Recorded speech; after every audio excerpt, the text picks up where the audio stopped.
La couleur des rêves perdus. Chapitre 1. Le jardin de l'aube. Il était une fois, dans un village lointain, un jardin magique appelé le jardin de l'aube. Chaque matin, les fleurs du jardin s'ouvraient et révélaient des couleurs éclatantes, du violet profond, du jaune doré et du rouge passionné. Les enfants du village adoraient y jouer, car chaque couleur chantait une mélodie douce et apaisante. Mais un jour, un vent mystérieux souffla à travers le jardin. Ce vent emporta les couleurs des fleurs, les rendant ternes et gris. Les enfants, attristés, regardaient leur jardin adoré se transformer en un endroit sans vie. Ils décidèrent alors de partir à la recherche des couleurs disparues.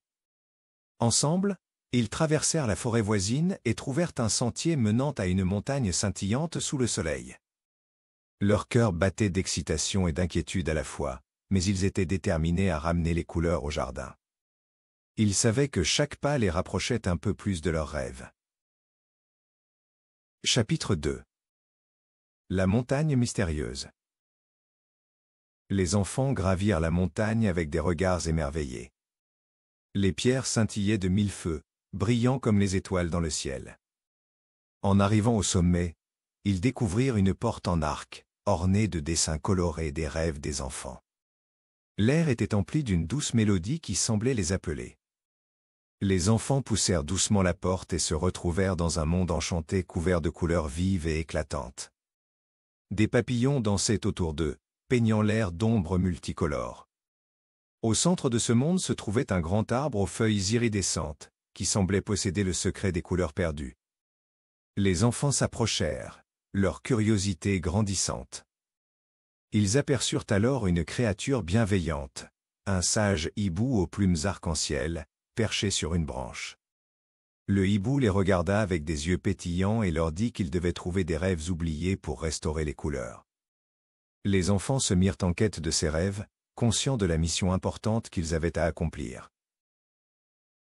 Chapitre 3. Les rêves oubliés. La quête des enfants pour retrouver les rêves oubliés commença au pied de l'arbre magique. Ils se déplacèrent lentement, scrutant chaque recoin à la recherche de souvenirs colorés. Ils trouvèrent une étoile brillante, recroquevillée dans un coin. Sa lumière pâle révélait un rêve perdu d'un enfant qui avait voulu devenir un astronaute. En touchant l'étoile, des souvenirs de voyage dans l'espace jaillirent. Émerveillés, les enfants continuèrent, découvrant des jouets cassés, des feutres envolés et d'anciens croquis. Chacun de ces objets contenait une histoire et une couleur unique. En rassemblant ces rêves, les enfants ressentirent des éclats de lumière vibrer à leur côté. Plus ils trouvaient de souvenirs, plus les couleurs du monde enchanté devenaient intenses et vibrantes. Ils réalisèrent aussi que les rêves avaient besoin d'être partagés et vécus pour garder leur éclat.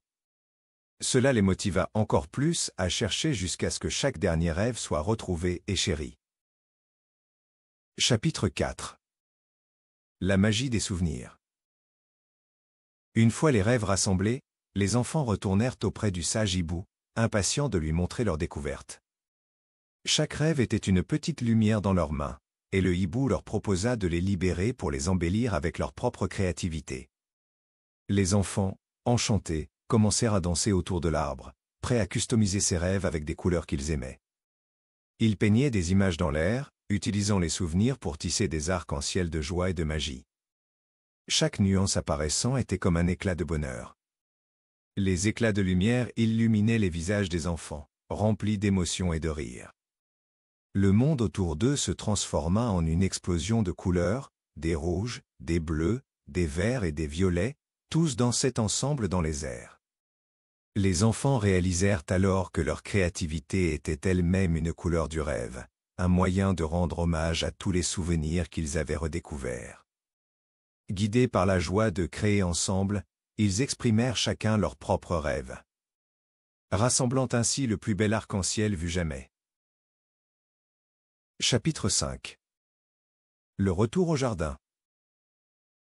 Après avoir célébré leur succès, les enfants remercièrent le hibou pour sa sagesse et prirent le chemin du retour. Ils portaient dans leur cœur les rêves et les couleurs qu'ils avaient retrouvés, prêts à les partager avec leur jardin bien-aimé. Au fur et à mesure qu'ils descendaient la montagne, le chemin scintillait de toutes les couleurs de leurs souvenirs. En arrivant au jardin, ils virent que les fleurs grises attendaient leur retour avec impatience. Impatientes de retrouver leur teinte éclatante. Les enfants placèrent les rêves et les couleurs autour des fleurs, chuchotant doucement leurs histoires à chaque pétale. Soudain, la magie opéra et les fleurs s'ouvrirent à nouveau, libérant piquants couleurs et parfums dans l'air frais. Le jardin était devenu un tableau vivant, vibrant de joie et d'harmonie. Les rires des enfants s'entremêlaient avec le doux murmure des fleurs, créant une mélodie que seul le jardin pouvait entendre. Ils avaient non seulement retrouvé les couleurs, mais ils avaient aussi appris l'importance de partager leurs rêves et d'en créer de nouveaux ensembles. Chapitre 6. Les couleurs de l'amitié. Le jardin, à présent illuminé de 1000 couleurs, devint le lieu de rendez-vous préféré des enfants. Chaque jour, ils venaient jouer et rêver ensemble, racontant des histoires aux fleurs et partageant leurs nouvelles aventures. Leur rire résonnait dans l'air comme une douce mélodie, et les fleurs s'inclinaient sous la chaleur de leur amitié. Leur expérience les avait rapprochés, créant un lien indéfectible entre eux.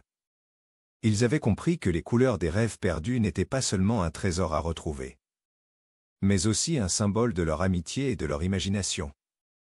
Ensemble, ils avaient appris à transformer les rêves en réalité, en apportant de la couleur dans leur quotidien.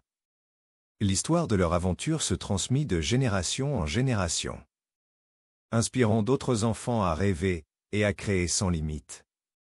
Les enfants du village prirent soin du jardin de l'Aube, continuant d'y semer de nouveaux rêves tout en célébrant la beauté de l'amitié et de l'imagination.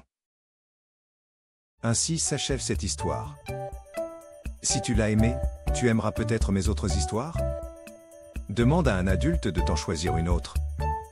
À bientôt.